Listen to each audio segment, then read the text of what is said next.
I'll just hit this one real low and then that other one. All right, let's not kill ourselves on this one. I almost did on my last one. Yamaha Raider, built for the skate park. Bam.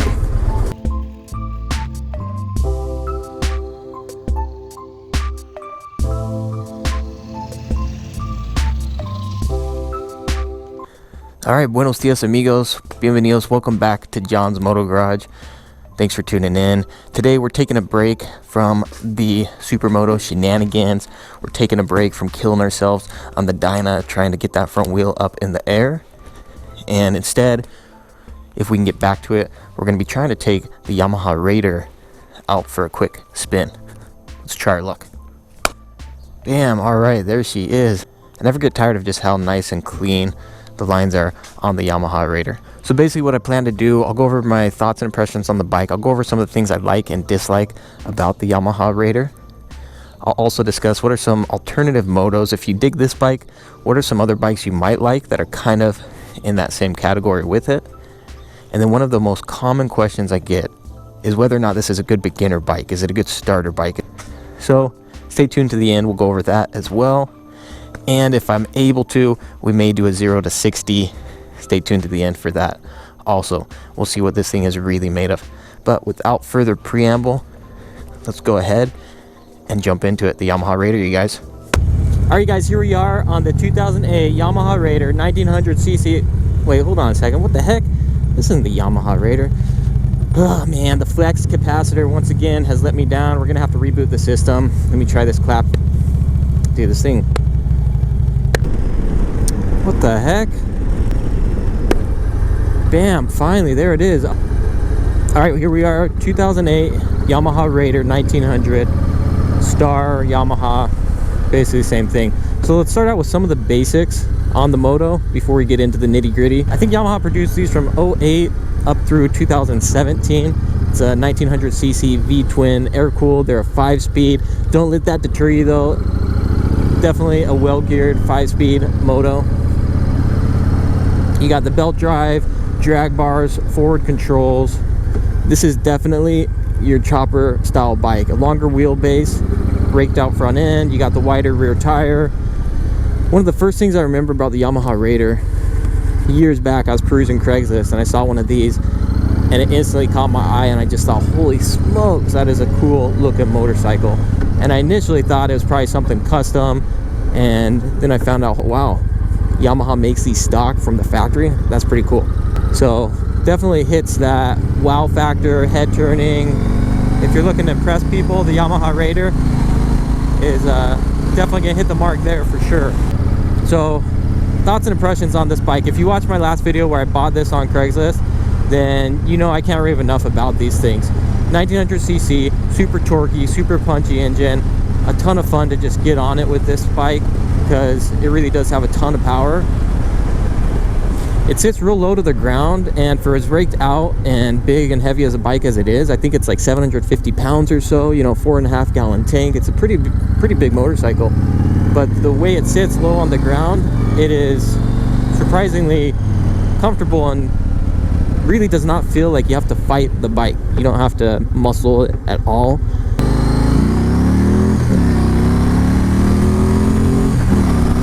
One of the first things that I noticed jumping on this compared to some of the Harleys I ride and some of the other motorcycles is it's super smooth. The acceleration is super smooth, the throttle response is super smooth, the braking is on point. So those are some of my initial impressions on the motorcycle. As far as the seating position and comfort goes, yeah, it's definitely got that chopper kind of feel to it. You don't sit as much back in this bike as you do with your Honda Fury. The Honda Fury, you really kind of sit more back and in it. This one, you're still leaning over the bars a little bit. And with the forward controls, I'm 5'8". It's not like a stretch, but you're definitely kind of reaching over the handlebars. So for me, I imagine on a long ride, this wouldn't be the most comfortable. Do I want to wait in line? I guess we'll do it. All right, so a few likes and dislikes on the Yamaha Raider. Some of the things I really dig about this that I've touched on already. I like the styling. I like how it looks. I like the look of the big V twin. I think just stock straight out of the factory without doing anything on this, you got a beautiful custom looking motorcycle that's going to turn heads. Definitely impressive. Let's actually go this way. Dang it, we missed the light. Yeah, what else do I like on this bike? Yeah, I mean, those are the big ones. The styling, it's a fast, powerful, smooth, comfortable motorcycle for what it is. As far as dislikes on the Yamaha Raider, you know, it's hard to find dislikes. That's more going to come down to what type of riding you're doing and whether or not this bike meets that need. As far as dislikes go, I can't really think of something that I just don't like on the Raider. You know, I'd maybe pull off some of these extra chrome pieces, little things like that, but no like major complaints as far as that goes. Now, I know when you get into like the maintenance side of things, some people may have dislikes with, like, you know, how easy it is to change the oil, things along those lines, but as far as the ride goes and that experience, I'm a fan. Now, what are some alternative, you know, comparable bikes? And obviously they're not the same, and in some cases it's like comparing apples and oranges, but if you're looking for the chopper style big V-twin motorcycle, of course the Honda Fury comes to mind. The 1300 does not stack up to the 1900. I don't care, you know, how you look at it, but they both meet that chopper looking bike. Other bike that comes to mind would be the Yamaha Roadstar Warrior 1700 V-twin beast. It doesn't really have the chopper style, but it's just definitely meets the muscle bike hot rod criteria, the Yamaha Warrior 1700. You got the Kawasaki Mean Streak. Those are beast of a bike too. And then the Victories, for sure. You've got your Victory 8-ball, Highball, the Hammer. So those are all other bikes that if you're looking at this, you may be interested in those. And then of course you got the Yamaha Striker, the 1300, which is kind of the little brother to the Raider. And I think Yamaha came out with that because the Raider being such a massive, you know, 1900cc engine. I say this a lot, but on paper the Yamaha Raider is a very daunting, intimidating motorcycle. And we'll go into this shortly for new riders especially. It can look like an intimidating motorcycle. The Yamaha Striker, being a 1300, seems a lot more manageable for your average rider. At least, like I said, on paper, just looking at it. One other bike is the Harley Davidson Wide Glide that has a little bit more of the raked out look to it on the Dyna chassis or the Dyna platform. And that's another one of the things I love about the Raider. You're getting so much bike for your money. You should be able to find these used, depending on the year, for anywhere from like 45 hundo up to, you know, 6, 7, 8,000 bucks, just depending how new it is and the mileage, all that stuff. And every time I jump on this thing, I just want to. All right, so a few reasons why the Raider might be the moto for you. If you're looking for that wow factor, or you want to turn heads, you're really looking for that impressive looking bike. If you want something that's chopper, custom styled bike at a much better bargain price, those are all reasons for the Raider. A lot of people see a Raider and your average Joe is going to think this is a Harley. This bike is not built for touring, obviously. However, I don't think it takes much to turn it into a comfortable touring motorcycle. I've seen a lot of guys who'll put a batwing fairing on these bikes. They do kind of a pullback on the handlebars. They reposition the seat a little bit or get an aftermarket seat, and you can do long distance rides on this. Because as far as the, you know, as far as the engine goes, the platform is there 100%. So you think I can drag race this guy off the line? We barely made it. Barely made it.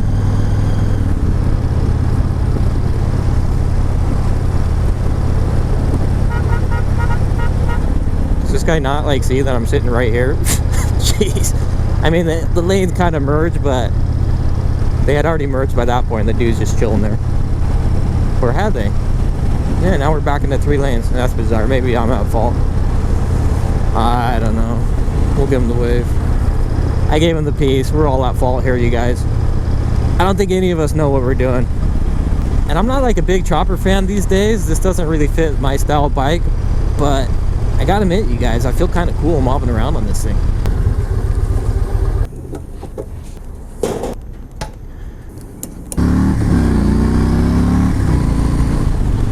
Alright, so that takes me to the next and final question. If you guys have stayed tuned this long, so is this a good beginner bike? I've gotten a lot of questions on that, and just like with everything, there's no real cut and dry when it comes down to that.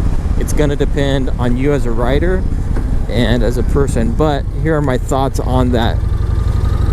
Me personally, I would not have purchased this, and I do not think this would have been a good motorcycle for me as my first bike, as a beginner bike.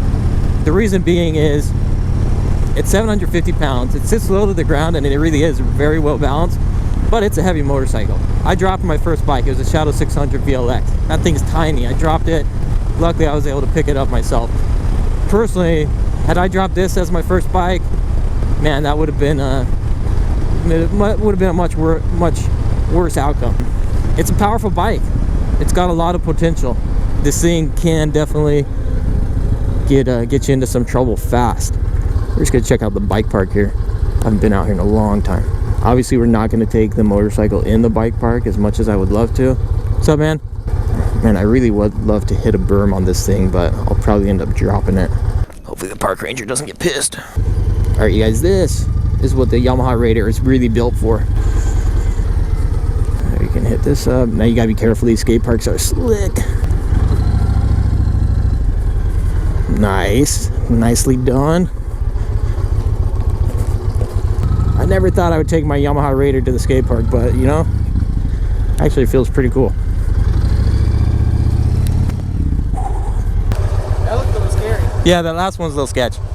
I'll just hit this one real low and then that other one. All right, let's not kill ourselves on this one. I almost did on my last one. The Yamaha Raider, built for the skate park. Bam.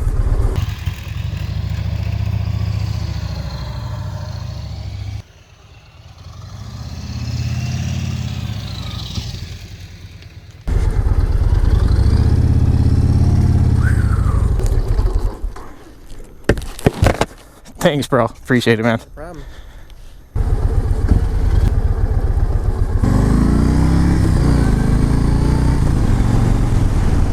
Anyway, going back to that question, so is it a good starter bike? It's really going to depend on you as a rider. Some factors that may come into play is size. You know, for a bigger rider, this is going to be a more manageable starter bike. And if you're disciplined, if you can, you know, if you're confident you're not just going to go out and kill yourself, then this may be a good starter bike for you. There are definitely people out there who have started on this motorcycle, but if you plan to do that, just consider taking it extra easy.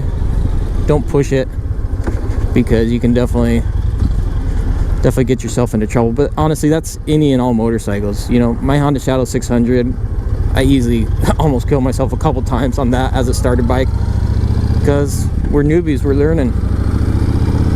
And that's still the case every day. The second you think that you've got this thing dialed in, that's when something crazy is gonna happen. All right, guys, that's gonna do it. The Yamaha Raider. I'm a big fan of these bikes. If you dig the channel, be sure to smash the like button, subscribe. I appreciate the support, and we'll hit you guys up on the next one. Adios.